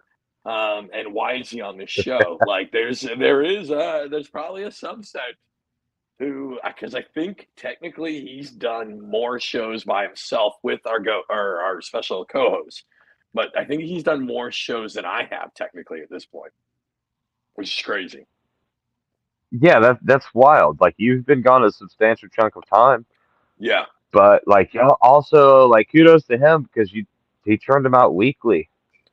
Like that's a grind, dude. What you guys do, listen, that's not an easy feat. As someone that it, works and has a family like you yeah, guys do, my yeah. fucking hat's off to you because that's not a simple thing. Well, And I I am thank you so for that. appreciative like you guys are doing this and you even have me on. This is awesome, man. Yeah. No, man. We're glad to have you on, but we thank you for that because it's there's at one point right before I'd already moved to Cali, and I was only on like every other episode or whatever. But it was like a month or a couple weeks before I was going to leave on patrol. I said, "Listen, man, if you want to drop this thing to like once a month to make it easier, I don't blame you." And he goes, "Listen, if you want me to drop this once a month, just fucking fire me because this is going to be weekly or I'm not on it at all." I was like, "All right, Paul, fuck it, man. All right." I, And he's like, "Just fucking fire me." All right, I'm fucking fired. I was like, "No, dude, you're dead." Like it was a whole thing. But like, yeah, it can be a grind. It's a fun grind. I'll tell you that much. Like me and Paul, yeah. just like you talked No, about it's building a totally worth community. it. Like this got to build like a whole separate community from the ground up. Yeah. And it's almost like not like YouTube, right? Because YouTube is very centered on, or any of them are centered on, when it comes to video, it's centered on like your catch shit, right? Like, oh shit, guess what I caught? Is it the biggest fish ever? And you hold up this shitty fucking, you know what I mean? This Yeah. isn't that, right? Like No, you not at got to all. rope you got to rope people in, and I feel like people have to get more invested on a podcast. And when we have fans, like we truly value all of you brewskis, because listen, like Paul brought this show into, like, my show used to be, when it was just me, it was, we never went past an hour ever, and Paul has shown I me will data. say Go ahead. I'm glad that you're coming around to that because Yeah, like I have seen it. You get so much more like you go down the rabbit hole with people and you start to learn so much more and through like an anthropological kind of view of it, like this is fucking cool. yeah, We're all sitting here and unlike a fishing video where we're getting down to which I yeah, love, you're analyzing a lot of these things about fishing. You're learning a yeah, lot more about fishing and the person. yeah. And I that's I will say this: it's cool. this show will never be educational on a fishing level. We have had a couple episodes who are kind of educational, and you know what? We've thrown around the ideas of maybe bringing in some of these top pros. This is Paul's idea, and I do think it's a great idea. But bringing around some of these top tournament anglers that we've already had on the show, and maybe breaking down a bit. Yeah. But I never want to turn the whole show into that because that's kind of not why we wanted to do it. So maybe No, do like a it's monthly. fun. Yeah, Yeah. No, dude, like once or twice a month, that would be yeah. I'd be down. I I'm think listening regardless, the but idea, you know what? I haven't even told Paul. All the listeners are going to hear it first. Hopefully, you're listening, Paul. Maybe we oh do shit. like Hold on. Breaking news. yeah, exactly. So maybe we do like a monthly bait, right? Like everybody, we do the TikTok videos on it, the posts about it. How about a monthly bait? We start out the month with, like, this is the bait you got to use. And we try to get some tournament anglers who are really good at using that bait. And we kind of break down, we do like a 2-hour session of breaking down that bait and where to use it and kind of how to do it. What do you think? Yeah. I would like that. I wish somebody would have done one on jigs for me because I sat there There for is nine one. months last year. Like We have there one. is now, but You It's do? the Lockwood one. I It's did. the Lockwood fishing. It is, I think, like episode 6. It's actually the only. It's the famous episode. The only episode we had to edit because it had Lockwood fishing from Hooksett Hoodlums and his dirty, dirty mouth. Well, I didn't hear that in time, and it took me 9 months before I caught a fish on a jig, and it just I kind of went borderline obsessed with Yeah. that because I was like, man, I want to catch a jig fish so bad, and it was the one thing that kept eluding me, and I was sitting there like I was even rationalizing. I was like, well, I've caught him on a bladed jig, so that's technically a jig, but it's like, no, I haven't fucking caught one flipping a jig yet. And then around August, I started something clicked, and I was throwing them. They were sitting up shallow like they needed to be, and I was just in the hmm right position to do it. I've kind of figured it out since, but like it was a Listen, quagmire for a while for me. full disclosure. I think most of you guys know I love jig fishing. I've yet to catch a goddamn fish on a fucking goddamn bottom jig. Swim jig, I got it. Like swim jigging is my favorite way to fish, right? Swim jigging. But I want to catch a Okay, fucking fish on a jig so bad, and I have yet to. so And then you're in the boat I was in. listen, I don't know how. Maybe we're gonna lose tons of viewers that somehow this host of this show has never caught a. I've never caught a swim jig. Yes, I've caught. I got like I'm obsessed with swim jigs. I don't know if that made the show. I know me and Alex Rudd talked about swim jig fishing for an hour. That did not make the show. Now that I think about it, we talked about swim jig fishing for almost an hour. The That should be a intricacies deep of it. cut. Yeah, Yeah, well, yeah. Maybe we'll bring him back on, and maybe we'll have him come because I watched you his need a videos deep to cut. learn it, and I think I know we had a good conversation. I think he maybe got some stuff from me. So normally I fish a tidal river, right? And I have sorry, checking. I think there's crackheads trying to come in. I'm gonna let my No dog out. feed. You're gonna walk with me though. It's gonna be okay. All right.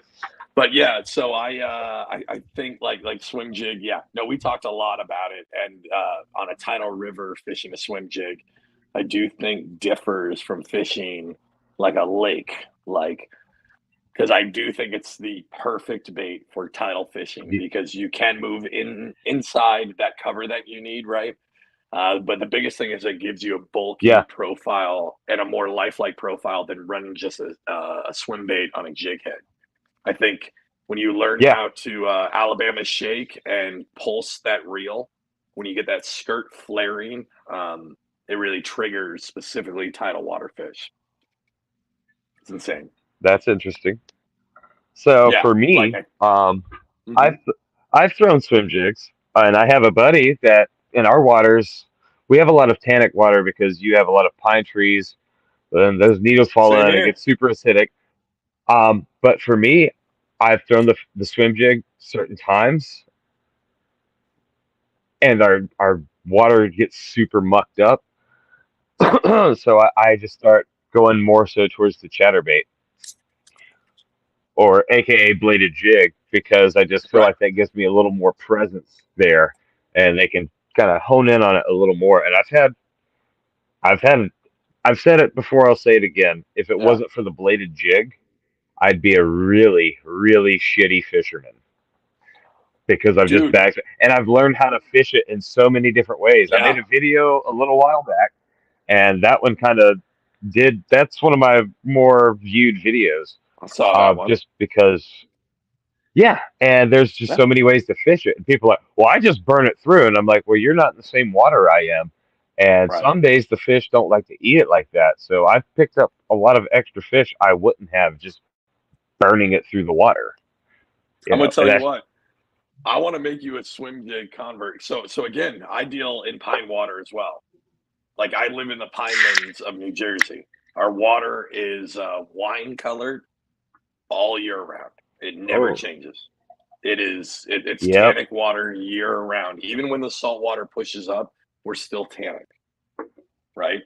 The swim jig, I have the chatterbait. I threw a lot because everybody threw it, right? Like fuck it, we got to throw this thing, and I caught a lot of fish on Yeah, it.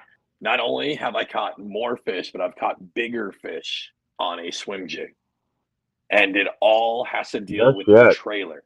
It has to deal with your trailer, and this is a big thing. Okay. I learned this from Tactical Bassin, and then I kind of advanced it, like I exploded it out. Because they are on like these I love clean tactical. California.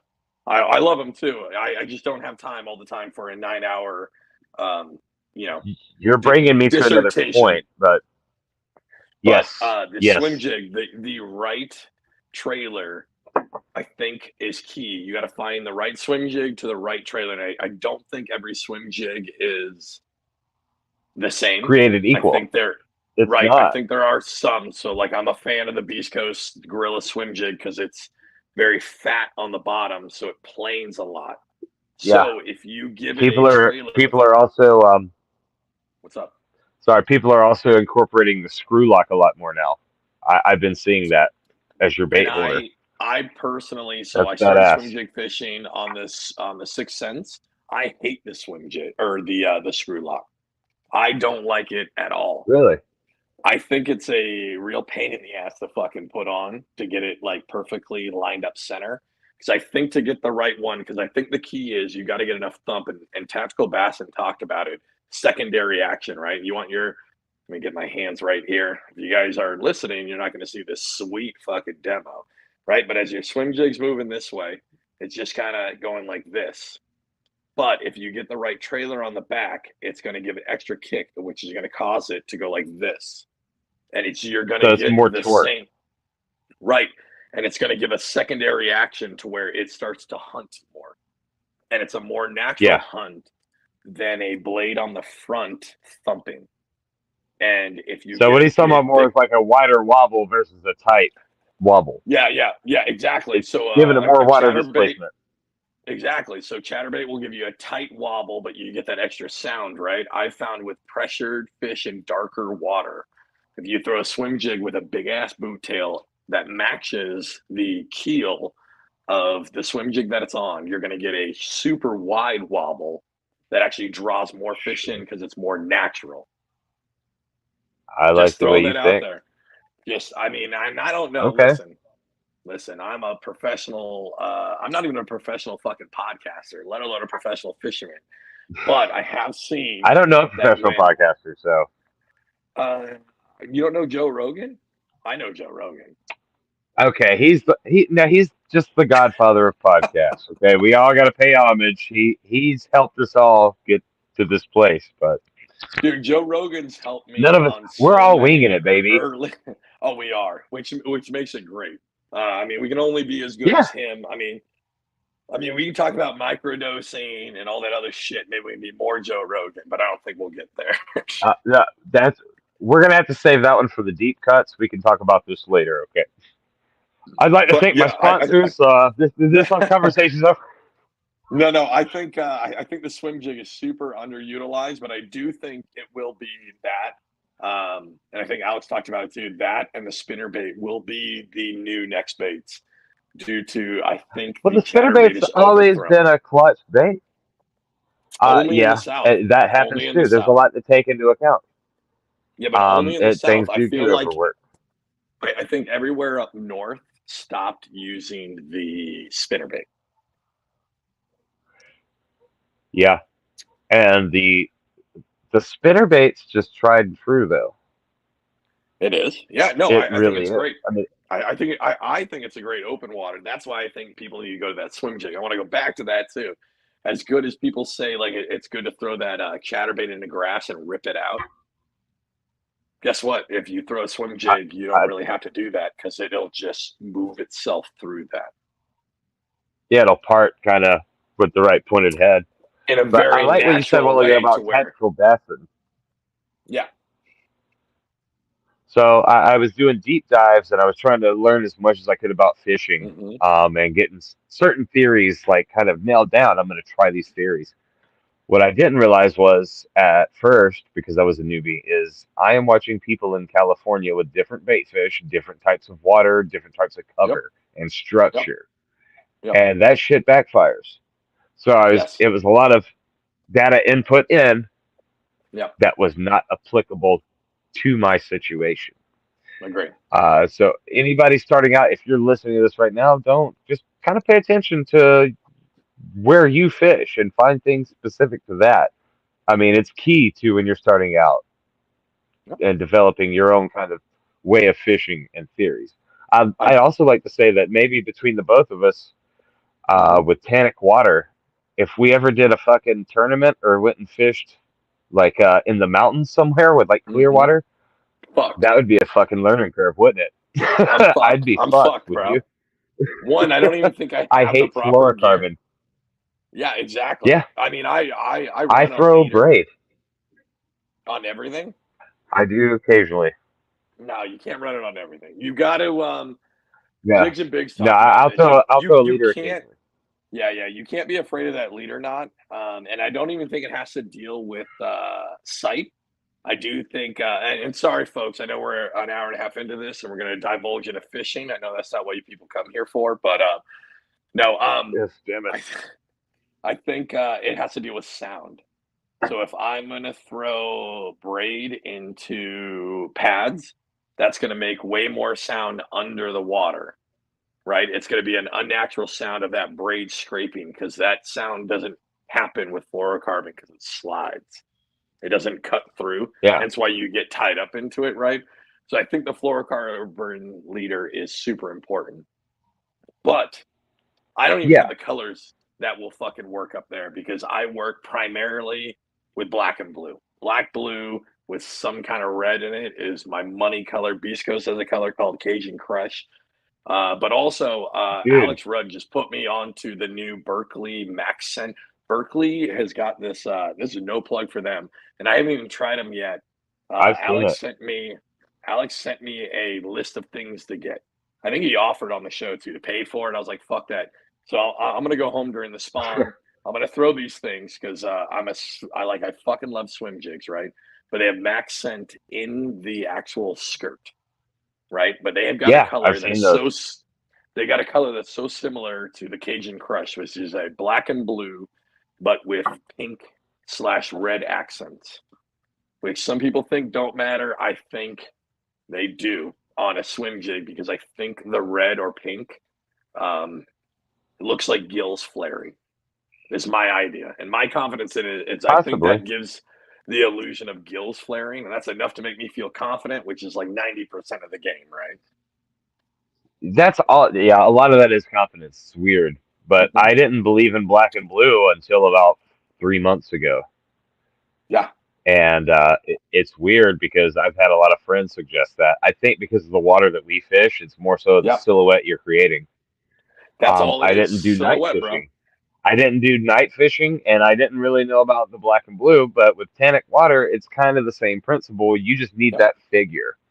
Silhouette. So with the tannic waters, I during the day when the sun is very bright, I will throw whites over chartreuse. I don't really. There's not a lot of Yeah. chartreuse in my baits, and Right. you'll catch the hell out of fish. I'm Yep. doing a lot of shad, very white with a dark back, Yep. and the super muddy waters, and something with vibration to it. And then the black and blue, I just thought, how the hell does this work? Yeah. And then I bought a Z-Man big blade chatterbait, Okay. and I started throwing it out there, and I was just popping it off the bottom. I was fishing it like a flipping jig Sure. or a blade Yeah. bait, Yeah. Rip. Rip. and I Rip. just Rip. pop it up. It would just and then fall back down. And I caught a 6 pounder, and then I turned around the next weekend. I went out at night and caught another 6 pounder. And I started Wow. thinking, I don't know why this should work. I don't know why black and blue does, but it does. Silhouette. So Yeah. what else am I kind of ignoring? Yeah, what else am I Yeah. ignoring because I thought was I stupid that think. I should just take Yeah. my preconceived notions and shove it and just do I. it. It really hit me. Like my swim jigs aren't pretty, right? I mean, they have some of those colors. I like the red because I think it throws off a gill flash, right? But like the trailer, as much as I just shit on them like 30 minutes ago, I like the X Zone Swammer in all black because that thing does not hold up. You can catch one pickerel or jackfish, as you Carolinas call it. You can catch one and Jackfish. they'll destroy it, right? But Uh, That thing Yeah. is such a thump, and it literally will throw the head off of, and that's what I'm talking about. I don't know. God, I don't know. This is the way I see it because I watch it through the water as you're going through. Like you can watch like the head of the jig try to do its thing, but as the paddle tail kicks in, it like throws it off, and it'll make it erratic and give it a giant wobble, which I think draws Yeah. more pressured fish in those tannic waters.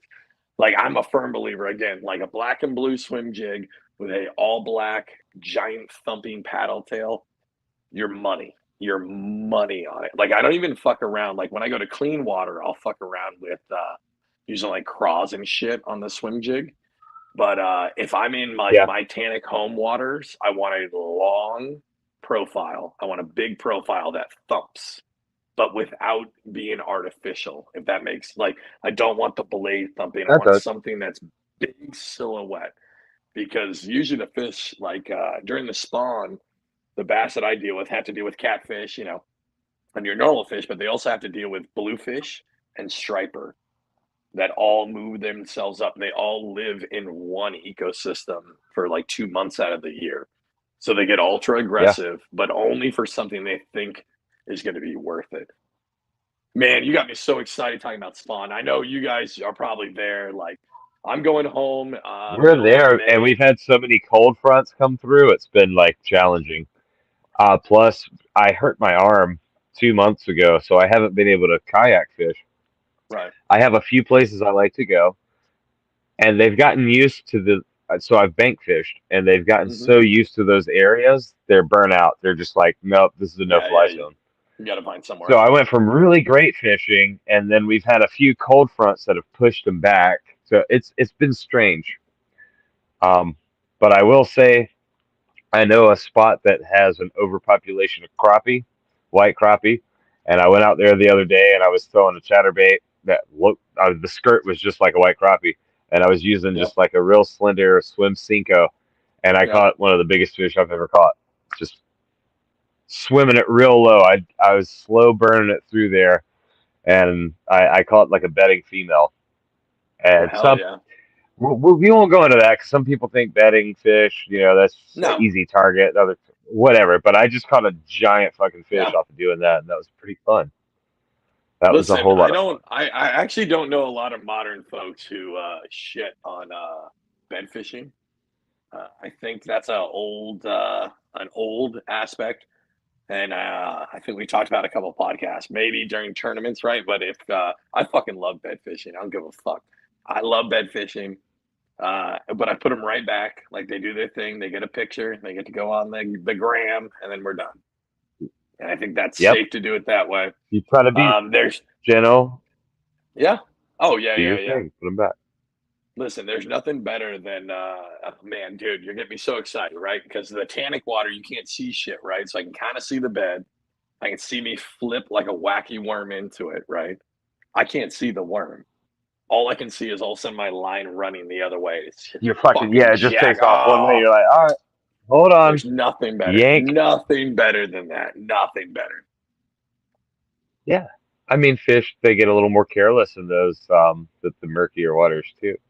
Yeah. Which kind of makes me want to go find clearer water to fish because like again, so there's that side of me that I do fun fish, but I do want to be a well-rounded angler and I do want to tournament fish. So it's like fuck dude, I kind of want to get out there and fish some clearer waters. I hate fishing fluorocarbon. I love fishing with braid because of the way it just feels. I like it a lot more. But you kind of got to get used to the other and you kind of need to step out of your comfort zone and do new things. I just I struggle with fluorocarbon a lot. That's speaking to my inexperience a little bit there. But I've gotten so used to braid. That's what I throw most of the time because you get away with it in these darker waters. You just do. Alex is tinkling right now for the audience. If anybody's still listening, it's an hour and 40 minutes in. I'd like to plug my sponsors, Caffeine and Nicotine. They help me go all day long and stay Armstrong. Hey, thanks for covering there. And Yeah, he's I had back. a tinkle. No, yeah, I think like what are you struggling with fluorocarbon? Like keeping it like the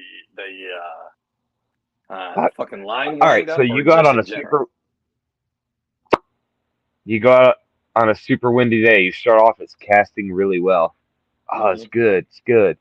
But Yeah. you're casting into the wind to bring it back because, Yep. that's how you're That's going to what you catch got those to do. fish that are posted Yep. up. And then it gets memory in it, and then it just starts.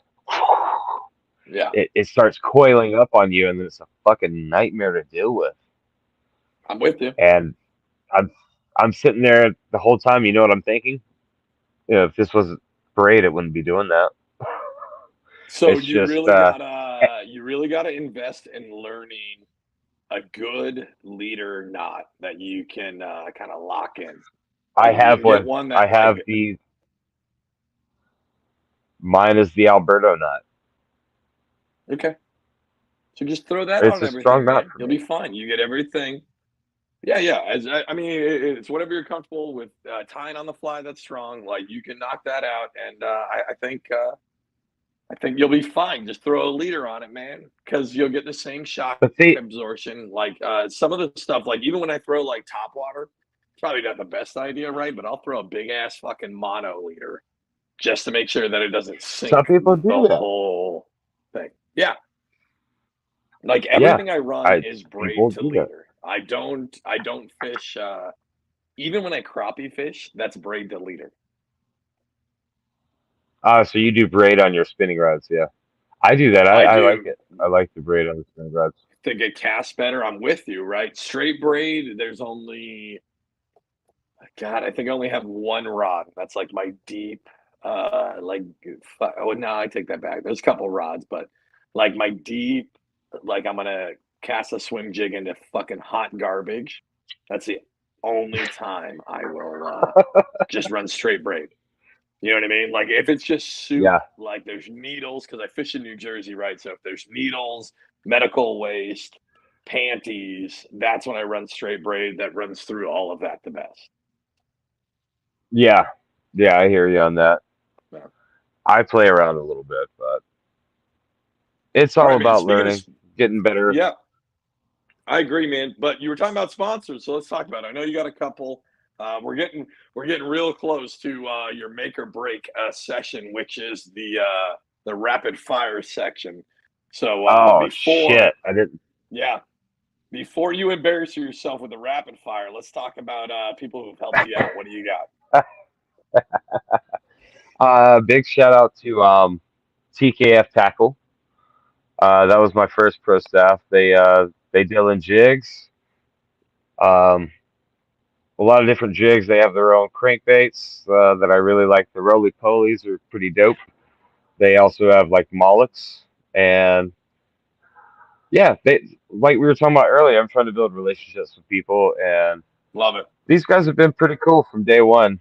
Um, they put me on their website like after I caught a fish off of one of their chatterbaits. They're like, "Oh, that's fucking cool, dude. Let's put you up here." And I'll say this much: I got their nebulosa, their speed Mm-hmm. buzz bait the other day. I'm typically a whopper plopper guy, and I'm just that type of person though, where I'm like, why don't I catch fish on buzz baits? Well, it turns out I've been using like really shitty buzz baits because I got this nebulosa, and just it's compact. It's got a smaller profile, and you can just burn it through. It just fishes differently. I Hell yeah. like it more than all these other older ones. And so they got a lot of different cool little things in terminal tackle. Um, so yeah, big shout out to TKF Tackle and for always kind of boosting my stuff on Instagram. I also like to say Cobble's Custom Lures. This guy's straight out of North Carolina as well. He's about an hour up the road from me, and this guy's got some badass swim baits, man. I don't know if you saw the post the other day, but I got a baby bass 6-inch paddle tail. Dude, it looked money. Goodness gracious, yes. Yes. And he's Money. working with Snag 'em Bag 'em Customs. So Cobbles does all the swim baits and soft plastics, and he kind of works off the color pattern of Snag'em's jigs. Snag'em Nice. does a lot of cool flipping jigs, finesse jigs, arky heads, swim jigs. Matter of fact, Check him I need out. to put you in touch with him. Yeah, You're a big swim absolutely. jig man, I am. and yeah, so that's the guy, man. I'm really excited about starting to work with them, and we're trying to get them some T-shirts printed up through my same print company also. Oh, yeah. And fucking Hemi Baits. Can we talk about Hemi Baits real quick? Yeah, let's do it. That's my homeboy. That is my homeboy right there. I started out bass fishing, and I didn't really have a lot of buddies into it. I'd known him for like 10 years, and Mm-hmm. we just so happened to just meet up, and we're talking fish. He was like, "Fuck, I didn't know you were fishing." And I was like, "Yeah, check out this bass I caught." He goes, "Dude, that's my fucking honey hole. How do you know about that?" I said, I just trespass." And he's like, "Oh, fuck. All right, well, cool. So you fish, man. Let me hook you up with this stuff." And he custom paints all his own hard baits. He makes spinner Oh, baits. He also makes jigs. He makes his own jackhammer, like chatter baits. There's a okay. lot of dogs out here tonight. There's a But lot of dogs. yeah, he's just yeah. I'm sorry about that, guys. You're good. Maybe come here, baby girl. They're stoked on Hemi See, baits, I've been drinking bro. too much. I didn't realize that was my own dog. But Hammy he's always like hooking me up with stuff. And it's just because he loves fishing too. It's never like, hey, here's these like 8 crankbaits. Give me like $50. He's just like, hey man, I painted this cool pattern. Why don't you go try this out for me? Yeah. Hemi's just like one of the most down to earth, cool people I know, and I will represent his baits till the day I die. Hell yeah. I don't do deals with people or do pro staff if I have to specifically do things for that company and like no one else because of Mm-hmm. stuff like that. I just know too many awesome people. My other shout out is King Crew Adventures out of Missouri. He's a big guy on TikTok. He does some phenomenal stuff with soft plastics, and I've seen him grow over the last year as a bait maker and just as his own brand. And I gotta say that's really cool to see. Um, he does phenomenal stuff, and he's a stand-up person. So thank Oh, you, King Crew, for always being a real chill guy and being somebody to talk to when I need to talk. love it, man. And All right. that's all I got. So we're here. We're here. This is the only scripted section of this show. Yep. Oh But shit! it's going to be less Here we scripted go. because I don't have the list in front of me. So one, I'm going to do them off memory, and I got a couple of new ones. This is normally Paul's job to keep this now, Oh, but fucking I've got curveball. some. Yo, no, yeah, you thought you were prepared by being a loyal brewski and memorizing all of them, but Yep. no, we're gonna Hey, throw them out. But this is it, folks. This is what sunk dark waters. This is the rapid fire. Pew pew pew pew pew pew pew. All right, you ready, R.I.P. man? Darkwater. Hmm. All right, wacky or Let's do Texas? it. Texas, but wacky is growing on me. All right, Crocs or Hold on. flops? Let me say it. Let Look me at this. clarify. I feel I like these Carolina boys. I I feel like these Carolina boys don't understand rapid fire. It's another one who's like, we got an explanation, y'all. all right. So fuck it. We'll go wacky rig for worms because I usually just Texas rig cross. I'll Carolina rig Okay. worms. It's a weird thing I do. All right. All right. Crocs or flops? Crocs. You got to have that support. I love it. Right. What's the other one you got? In a 3 hour session, 5 2 pounders or 1 7. Give me that 7. Give me the 7. Love it. Give me the 7 and let me see him pop on the top water, Yeah. 50 yards out and cast and fight that bastard in the whole Hell 50 yeah. yards. I'll Hell take that yeah. any day over a 5 2-pounders. All right. You ready? This is a new one. Top water or jig fishing? God, dude, why? Why'd you do that? Mm. I jig fishing because I can do it all year round. All year round. Jig fishing. Yep. Slow jams or hype music? Hype. 100% all the way. All right. Pineapple on pizza, yay or nay? Yeah. Fuck Give me yeah, pineapple. I think you might be the only one. I fucking love Canadian bacon and pineapple. I don't That care. shit's a fire. Look, man, it's all about knowing strengths and weaknesses. I will eat a Neapolitan pizza with like Hell yeah. soppressata and all this nice Yeah. stuff, or if I'm eating Little Caesars, fucking throw pineapple on it, man.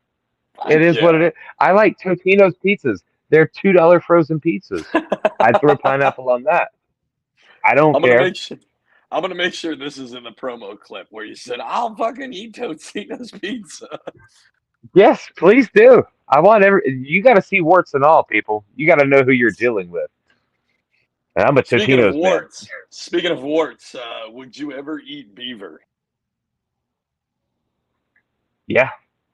I almost did the other night fishing. He came at me. I had the rock ready. I thought I was going to have to clock this fucking thing. Yeah. We eat what we kill here, sir. We're from the country. There's no waste. And the most important question, I think I got all of them plus a couple extras.